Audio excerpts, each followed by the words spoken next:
ఈ గేమ్ ఏంటంటే ఇలా స్పూన్స్ ఇలా లైన్గా పెడతాను. పెట్టిన తర్వాత ఏం చేయాలంటే మనకు ఉంటుంది కదా, ఈ గోటిని ఒక దాంట్లో వేస్తాను. సో మీరు ఏం చేయాలంటే టైమర్ స్టార్ట్ చేయగానే ఒక స్పూన్ నుంచి ఇంకో స్పూన్కి ట్రాన్స్ఫర్ చేయాలి. అలా ఎన్ని స్పూన్స్కి 1 minute లోపల ట్రాన్స్ఫర్ చేస్తారో వాళ్ళే విన్. ఒకవేళ స్పూన్స్ అని అయిపోతే గనక మళ్ళీ స్టార్ట్ చేయండి. సో అది కూడా కౌంట్ చేస్తాం. ఒకవేళ అది బయటికి పడిపోతే మళ్ళీ తీసి మళ్ళీ పెట్టుకోవడమే. పెట్టుకోవచ్చు. అవుట్ ఆఫ్ గేమ్ కాదు.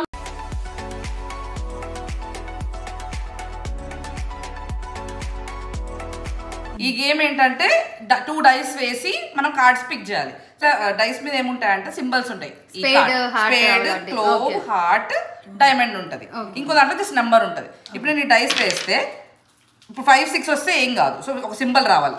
సింబల్ వచ్చేలా తీయాలి. Like 1 spade. సో 1 స్పేడ్ వెతుక్కోవాలి. అలా వేస్తూ ఎన్ని కార్డ్స్ ఎక్కువ ఎవరు పిక్ చేస్తారో వాళ్ళు.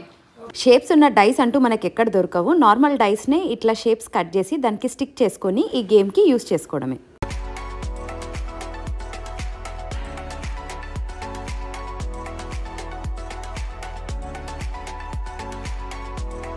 సో ఈ గేమ్ ఏంటంటే బాల్ గాల్లోకి ఎగిరేసి ఈ బౌల్ పట్టుకుని ఇలా కాయిన్ వేయాలి. సో ఎన్ని కాయిన్స్ ఎవరైతే వేస్తారో వాళ్ళు win. At a time 1 coin వేయాలి. ఎక్కువ కాయిన్స్ వేస్తే స్కోర్ మైనస్ అయిపోతుంది.